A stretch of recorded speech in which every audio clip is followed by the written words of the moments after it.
Ça fait à peine une semaine qu'est sortie officiellement l'extension Lorwyn Eclipsé, qu'on a déjà des reveals pour la prochaine extension, alors pas la vraie prochaine extension, parce que le vrai prochain set c'est les Tortues Ninja, mais en tout cas l'extension In-Universe, donc les secrets de Strixhaven. On retourne sur le plan d'Arcavios, on retourne explorer donc cette école de magie, très inspirée évidemment de Poudlard de la saga Harry Potter, avec ses 5 maisons, et non pas 4, donc les Quandrix, les Silverquill, les Prismari, les Witherbloom et les Lorehold. Alors j'avais pas forcément énormément accroché à la première extension sur Strixhaven, qui était sortie il y a à peu près 5 ans, si je dis pas de bêtises. En revanche, j'avais bien aimé ce concept de maisons, chacune associée à une vision du monde, à une vision de la magie, et à une bicolorité. Et là, pour le coup, je suis pas forcément déçu, mais je m'attendais peut-être à un petit twist. Peut-être qu'on allait explorer justement une école miroir à Strixhaven, où on aurait découvert 5 nouvelles maisons associées aux 5 autres bicolorités, ou peut-être qu'on aurait découvert que dans Strixhaven, justement, il y aurait eu un twist où on aurait eu accès à 5 nouvelles maisons qui représentent les 5 autres bicolorités. Mais c'est pas le cas, voilà, comme l'avait annoncé de toute façon le visuel qui avait un petit peu annoncé cette extension, on va retrouver les 5 maisons comme c'était le cas sur le premier set Strixhaven. Comme je le disais, chacune de ces maisons est associée à une vision globale de la magie et du monde.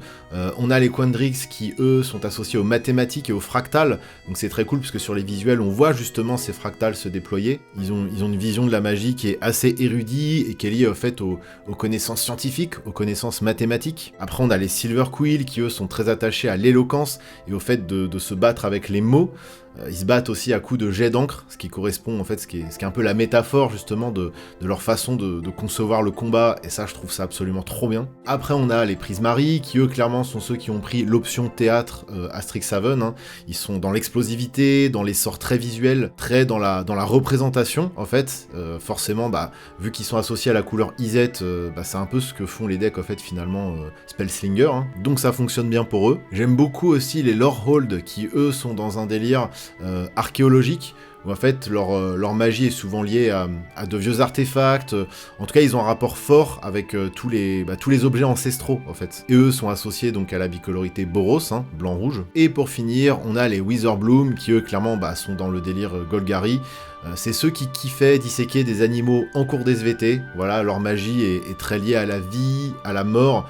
En fait, surtout à ce qui concerne le cycle de la vie, hein, tout simplement. Donc voilà, on va retrouver ces 5 maisons, et je trouve ça assez bien fait, le fait que chacune soit associée à une bicolorité, et qu'ils aient chacun une vision très précise de ce que doit être la sorcellerie, finalement. On peut voir aussi, du coup, le nouveau symbole d'extension, qui est un zoom, en fait, sur ce Strix, qui est un truc très iconique dans Magic, mais qui est surtout le symbole de Strixhaven. Donc cette fois, au lieu de le voir avec ses ailes déployées, on a un zoom sur sa trogne. Une représentation d'ailleurs assez anguleuse, comme on a de plus en plus depuis quelques années sur les symboles d'extension. Là, tout de suite, je pense à Thunder Junction, où on avait ce chapeau de cow-boy schématisé de manière très géométrique. On aura accès, encore une fois, au Biblioplex, donc en fait, qui est un peu le CDI de Strixhaven, hein, tout simplement, avec ses archives mystiques, donc les archives mystiques en version normale et en version japonaise, qui font partie des traitements de cartes Magic les plus jolis qu'on ait eu.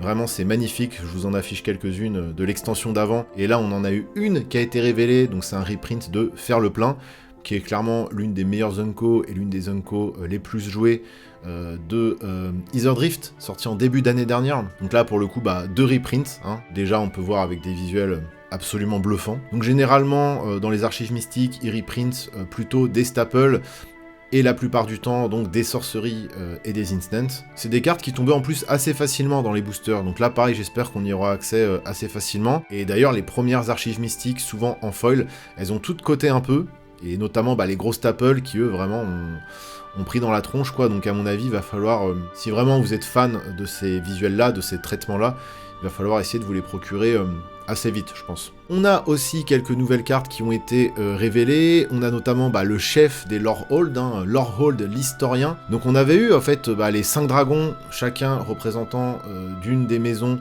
sur le premier set Strixhaven. De la même façon, on avait eu l'artwork normal et un artwork alternatif extended qui eux étaient pour le coup vraiment magnifiques. Et là, de ce qu'on voit déjà, à mon avis, ça va encore être le cas. C'est une 5/5 pour 5 dont Boros, il a le vol et la célérité. et tous les instants et sorceries de notre main ont le miracle 2. Donc miracle, en gros, ça veut dire quoi? Ça veut dire que si c'est la première carte que vous piochez dans le tour, vous pouvez la révéler à vos adversaires et la jouer pour son coup de miracle. Ça permet de cheater en fait le coup de certains sorts. Et au début de chaque tour de nos adversaires, on peut discarder une carte pour piocher. Donc en plus, on va pouvoir sculpter sa main. Donc déjà, lui tout seul, il est vraiment très fort. Mais comme tout ce qui est lié dans Magic au fait de rechercher dans des archives, rechercher dans sa bibliothèque, donc en fait de classer des documents, de classer des archives, on va pouvoir lui associer plein de cartes de ce style qui existe déjà dans Magic, comme la toupie de divination du sensei, la fameuse, comme Scroll Rack, Pénitence, Bibliothèque de Leng. Bref, tous ces visuels, généralement, on voit des archivistes en train de fouiller ou des gens en train de classer des documents. Parce qu'en termes de flavor, c'est ça Magic, hein, le fait de fouiller, de classer, c'est prendre des trucs dans sa main et en remettre au-dessus de la bibliothèque. Généralement, en termes de flavor, c'est ce que ça veut dire. Donc là, on a déjà plein d'outils hein, qui permettent justement de carry ce lore hold. Il est magnifique, son effet est très cool, il donne envie d'être joué, il est assez original pour le coup, je trouve. Donc j'ai vraiment hâte de voir les 4 autres dragons, voir un peu ce qu'ils nous réservent, mais déjà celui-là, j'ai très envie de le monter. Ensuite, ils nous ont révélé Mathemagic, donc une mythique avec un nom incroyable, un visuel incroyable et un effet qui nous demande un petit peu de se creuser les méninges. Pour 2 bleus plus 2 fois X, le joueur ciblé va piocher 2 puissance X cartes. Et alors moi pour le coup je trouve ça génial parce que voilà, on est à l'école, on est dans une école de magie, il faut apprendre ses leçons, il faut apprendre ses formules, donc c'est normal que sur des cartes, sur des sorts qui concernent les Quandrix pour le coup, et ben on ait des calculs à faire. On avait déjà un peu cet esprit-là sur le premier set Strixhaven avec l'apparition du sous-type leçon, mais aussi des cartes avec des textes de règles assez verbeux, souvent très chargés. Voilà, c'est assez flavor avec le fait d'aller à l'école, de gratter, d'apprendre ses cours. Je trouve ça assez cool qu'ils remettent le couvert justement. J'espère qu'on aura ce genre d'effet un petit peu flavor avec les autres bicolorités. En tout cas voilà, les Quandrix sont associés au mat, et là on est clairement dedans, et franchement j'espère qu'on aura plein de cartes, même si je pense que ça fera chier certains joueurs. Moi ce que j'aime dans les extensions Magic c'est le flavor. Donc ça c'est vraiment très chouette, puis encore une fois le visuel défonce tout, donc ça c'est cool. Et pour finir, bien évidemment, puisque ça ne suffisait pas, ils nous ont révélé les 5 précons commandeurs multi, donc un précon par bicolorité, donc ça c'est assez logique. Je vais pas forcément vous les lire et je vais pas anticiper ce qu'on peut faire avec chacun.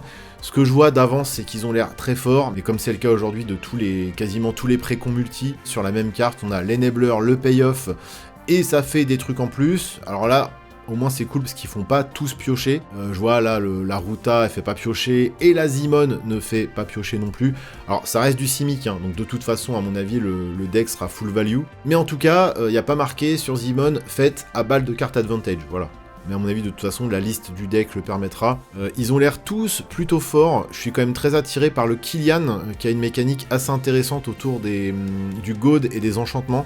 Je trouve ça assez cool qu'ils aient associé le fait de pouvoir goad les créatures adverses et les mécaniques autour des enchantements. C'est un truc qu'on n'a pas forcément vu, j'ai l'impression. Comme je disais aussi, j'adore les Quandrix, donc j'aime bien le fait que Zimon invoque des gros cubes. Voilà, ça c'est assez stylé, je trouve. Et je plains cette petite chenille qui va sûrement se faire défoncer par Dina pour rajouter des marqueurs et piocher des cartes. Voilà. Et un truc qu'on n'a pas forcément très souvent, un Planeswalker qui peut être joué en tant que commandant, hein, donc Quintorus, c'est précisé sur sa carte évidemment. Bon, ils ont l'air assez chouettes, voilà, pour l'instant j'ai pas grand chose à en dire, mais ils sont assez jolis, les effets sont cool, et surtout ils ont l'air encore très forts quoi. Ça s'annonce plutôt bien, pour le coup vraiment, j'étais pas forcément hypé de retourner sur Strixhaven, mais du peu qu'ils ont révélé pour le moment, ça donne envie. Alors c'est normal, hein, on n'est que tout début des reveals de l'extension, on n'est pas du tout dans une saison de reveals, là ils ont juste balancé ça pour annoncer un petit peu, pour donner la température un petit peu de comment ça va se passer sur ce plan, et en tout cas dans cette école précisément, parce que certes on retourne sur Arcavios, mais on va encore être focus sur Strixhaven, peut-être qu'un jour on en verra un petit peu plus, qui sait. Donc ils ont réussi un petit peu à faire monter la hype. D'ailleurs, dites-moi vous ce que vous en pensez en commentaire, j'attends vos retours, hein. Je suis très curieux de savoir ce que vous pensez de ce futur nouveau set Magic qui sort au mois de mars, au mois d'avril, je sais plus. En tout cas, en février, ce qui est sûr, c'est qu'on aura les Tortues Ninja, donc on n'y est pas encore, hein. Comme je disais en début de vidéo, c'est dans 2 sets encore. Évidemment, le petit like qui soutient la chaîne, c'est important. Et si jamais vous voulez avoir accès à du contenu exclusif, vous pouvez devenir membre de la chaîne. Il y a un petit bouton pour ça juste en dessous de la vidéo. Je vous dis à très bientôt, ciao.